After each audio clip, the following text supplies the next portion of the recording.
This is the poster design lecture. And on this first slide, we're looking at Alexander Rodchenko on the left. And this poster was made around 1925. It's titled Spread Books of All Branches of Knowledge. And we can see his use of bold color and that the photos and text are trapped. They are compartmentalized in the architectural structure that he designed. On the bottom right corner, we can see him riffing off of L. Lisinski's Beat the White with the Red Wedge, made in 1920. The symbolism at the time was about the Bolsheviks beating the White Russian monarchs. And if we look at this closely, we can see that the White Russian monarchs are this white circle, and the Bolsheviks are symbolized by this red triangle. And we can see it kind of shattering or opening that white circle. Both of these designers were part of the Russian constructivist movement. We can see balance, angularity, movement, strict use of the grid forms, and geometry. On the top right corner, we can see that the designer for the Franz Ferdinand record was heavily influenced by the Rodchenko poster, Spread Books of All Branches of Knowledge. We're looking at Viktor Koretsky. He is a Russian propaganda artist and tried to convince the world of communism's moral integrity. If we look at the left side, we can see brotherhood and equality among all nations. That was from 1965. We can really see this balance, the use of symmetry and asymmetry simultaneously. We can also see a focus on balance. On the right side, we're looking at Solid Peace for the World. It was made around 1960. And we see people from all nations holding one flag as they are unified. The integration of text on these two posters are very subtle. Image becomes the top of the hierarchy. We're looking at more posters by Viktor Koretsky. On the left side, it says, "People will break the monopolies," and it was made in 1960. The snake is representing the monopolies, and we can see this proletariat man wrestling the snake, and the text embedded or entangled within the image. On the right, we see "We Demand Peace," which was made in 1952, right after the wars. It was an anti-imperialist propaganda for friendship of all nations. It was against war and also unifying the UN. The text embedded in the flag says, "We demand peace," as we see this image of a proletariat worker banging his hand on the table of the UN saying, "We demand peace." We're looking at Emory Douglas. He was the sole illustrator for the Black Panthers around 1970. His subject matters often revolved around peace and equality of African Americans and Africans. If we look at the left, we can see the juxtaposition of the rigid industrial bombs over the organic illustration of a poor victim. We see an example of the poor and people of color being victims of war. On the right, we see an image of a Black Panther fighting back against the police and oppression of Black Americans. It says, "We always keep close watch on the fascist movements so that they will have a miserable ending." And one thing we see congruent with a lot of these posters that we've been looking at is that they're very simple, two colors and very bold statements. On the left, we're looking at Milton Glaser from around 2005. It says, "We are all African." And he put them around New York City in response to Darfur and the Sudanese genocide, a very powerful image of unification. On the right side, we have a United Colors of Benetton campaign poster. This one revolves around racial unification, with the actual photos of hearts from different people. And we can see that they all look the same. Very powerful.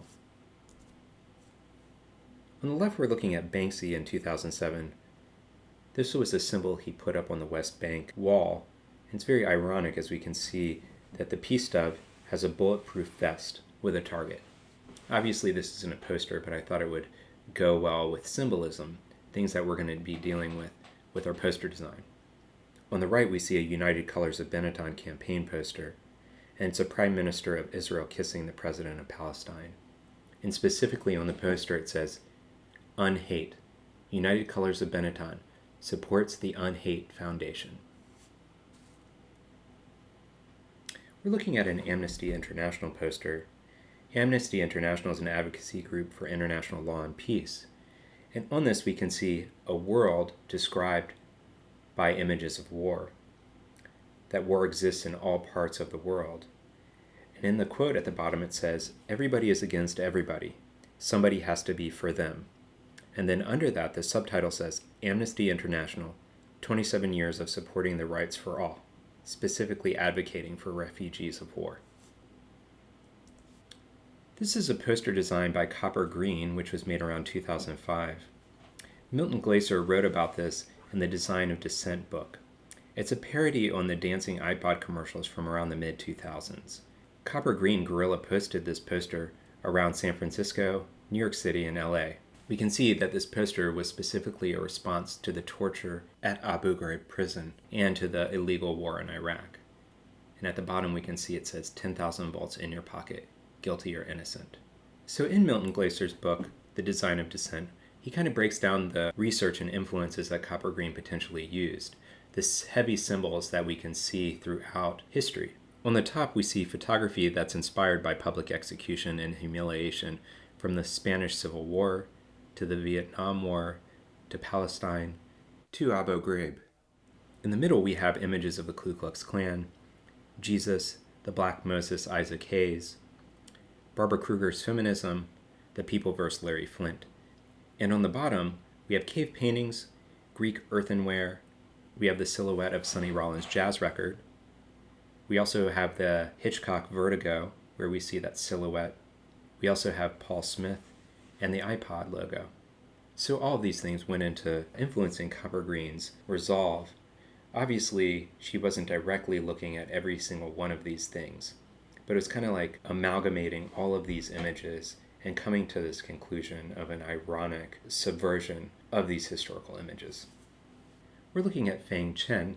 The reason I wanted to show you these aren't very typographic heavy images, but I thought they were very powerful on their own. And students are going to have to, for this project, start developing posters that have hierarchy. And I imagine some people will choose image as their hierarchy, and some people will choose text as their hierarchy. In this case, Feng Chen chooses image as hierarchy. On the left side, we can see it's an anti-war poster, where it looks like a hand possibly has blown off fingers, and it's holding a peace symbol. On the right side, we see a money symbol at the top, and it reads like a vision chart. If we can see the second level is man and woman. And then on the third level, we see that endangered species start getting involved. And then it keeps going down and down till we don't see anything. So very much specifically talking about capitalism and humans exploiting nature. We're looking at Shepard Fairey here. These are anti-war posters that were made around the time of the Iraq War between 2004 and 2006. On the left it says, "Make art, not war." And we can see this very symmetrical image, but also playing with asymmetry. We see the counterbalance of art and not, and make and war. Also, a very simple image of these flowers inside of these guns, but then at the bottom his kind of characteristic obey imagery. These are more of Shepard Fairey's poster designs. On the left we see one about clean energy. He's made a very graphic image, very much referencing Russian propaganda posters, very minimal color scheme. At the bottom it says "Clean Energy for America," and then in the subtitle it says "Power Up America." And then on the right side he has a poster about voting. It says "Vote," and then there's a ballot box with a little speaker on it that says, "This call to action provided by Obey." That's his organization, Obey Giant. So it's like Shepard Fairey telling you to go vote. So we're looking at a Greenpeace poster here. Greenpeace is very aggressive with their imagery in regard to cruelty to nature, cruelty to animals. So in this poster we see a print from an actual bird that was from the Rena disaster. And it's oil on a bird, and they obviously stamped it to paper and made it the poster image. And then at the bottom it says, "This oil print was made using an actual bird killed in the Rena disaster." Obviously, the hierarchy becomes the shocking image of this bird dead that's imbued with oil. And then the title comes in, and then it's kind of a second punch. Very powerful. So these are more Greenpeace ads. On the right we can see BP, and it says "Moving Beyond Petroleum." This poster was specifically to the reaction of the BP oil spill in the Gulf of Mexico around 2010. On the right side, we see a Greenpeace poster, and this is a photograph of somebody putting up the poster, It has a caution symbol with a skull in it, and it says, Levi's, make fashion without pollution. And it's specifically in reference to their runoff from their dyes and their jeans. And Levi's response to a lot of this was their waterless jeans. So it's interesting how some of this publicity actually does make change. We're looking at posters made by Stanley Thomas Clough between the 1920s and 1940s. And these were made through the WPA, or the Workers' Progress Administration. And they gave money to artists to help them make posters and ads for public parks. We can see the ones that he made for the public parks here. On the left it says, let them grow. And in the middle it says, spare our trees. And on the right it says, only God can make a tree. Very powerful images, very simple. And the hierarchy is very evident. The image is the top of the hierarchy, the text the second part of the hierarchy, and then posters by the Federal Art Project, the WPA. So very staggering forms of hierarchy. Obviously, we can see here that he's using a minimal use of color. Obviously, if it's a government-sponsored project, they're going to want to save money on printing. So we can see these very minimalist posters, but very powerful. So I wanted us to take a step and look at these symbols that we see that kind of run throughout history. On the left, we're seeing an old engraving, probably around the 1800s, on the top left corner, and we can see this tarot card, and the skeleton is smoking. And we see a time capsule in his hand communicating the ideas of death. In the middle, we see an ad by Jose Guadalupe Posada. Obviously, Posada was referencing the Day of the Dead, but we can see this skeleton with a cigar in its mouth. A very iconic image, but again, thinking about death and smoking. On the right side at the top, we're looking at a portrait by Van Gogh. It was specifically of a skull smoking. Again, the idea of smoking being associated with death. And then the bottom left corner, we see MC Escher with this skull and a cigarette in its mouth. Again, thinking about death. And then on the bottom right corner, we see Jean-Michel Basquiat making a piece of work in the mid-'80s, and it says nervous system filter, and we can see the skeleton with this jaw kind of eating the cigarette, again confronting these images of death.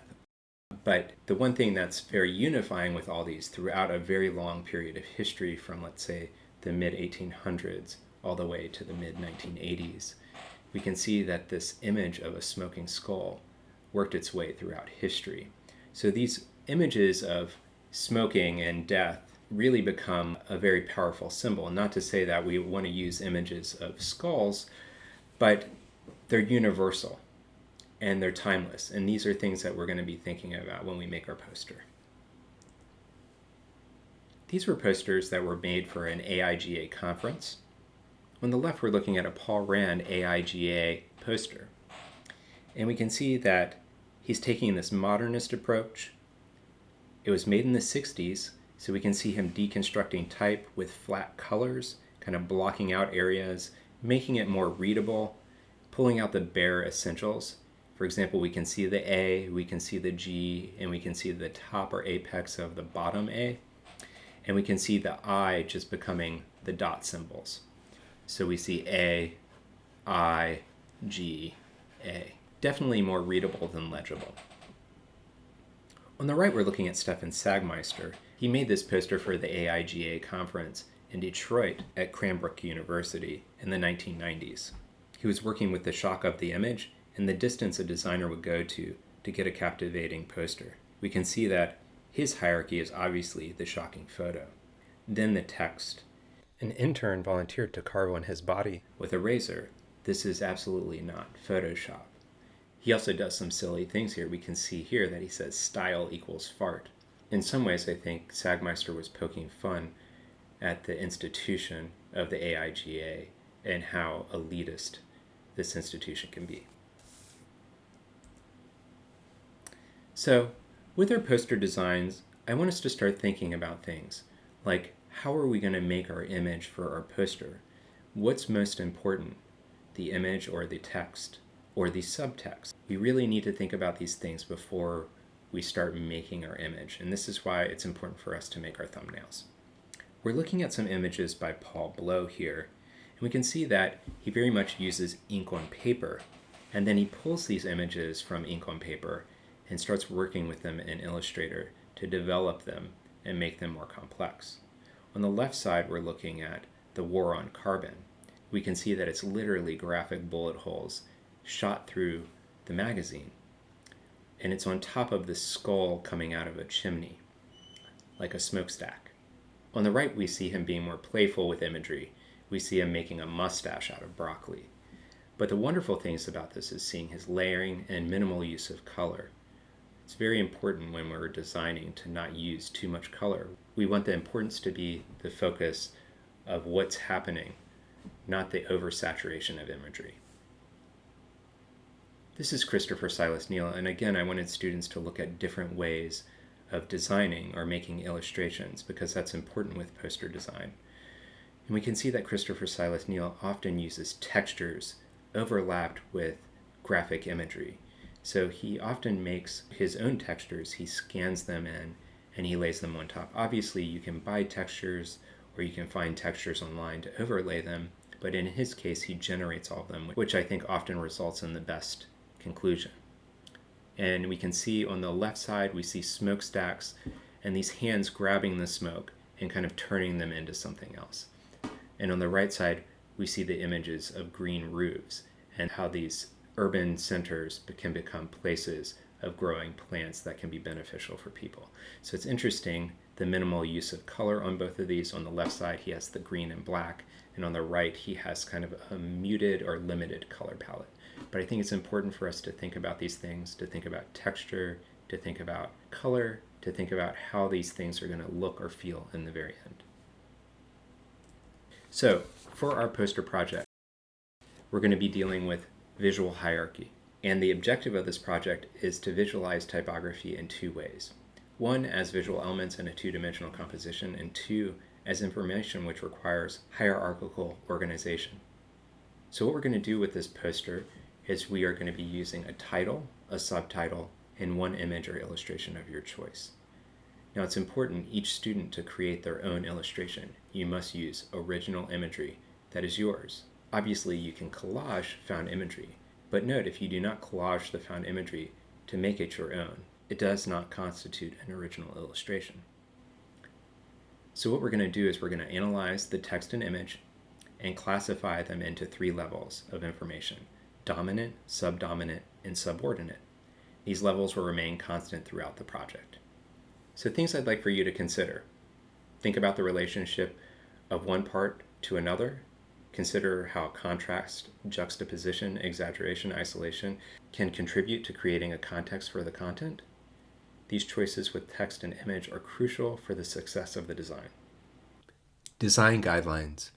Read over the brief carefully to help you choose the direction of your poster. I want you to visit citynature.pja.edu.pl and check out the design brief. All designs must be in A4 format, which is 21 by 29.7 centimeters. It must be vertically oriented, and designs must not contain any logos or artist marks. Artists must use their own original artwork, and copyrighted images or clip art will not be accepted. Below is the submission guidelines. You can also see the submission guidelines at the website. And just note that you'll be working in an InDesign document or an Illustrator document, but the way it's submitted is as a JPEG at 300 ppi. Also, this project has a 3-color restriction. The Pantones are noted here. It's a black, a white, and a green. Additionally, I want students to use no more than 3 font families, no more than 5 point sizes, and these fonts can include one decorative or script font family. Also, I want students to use the fonts listed below, but if you want to veer from that, make sure that you're using a typeface that is made by a designer. Parameters, just make sure that you're using your 3 specified colors. Also remember, type and text can function as image, that it doesn't necessarily have to be a very graphic or illustrative poster.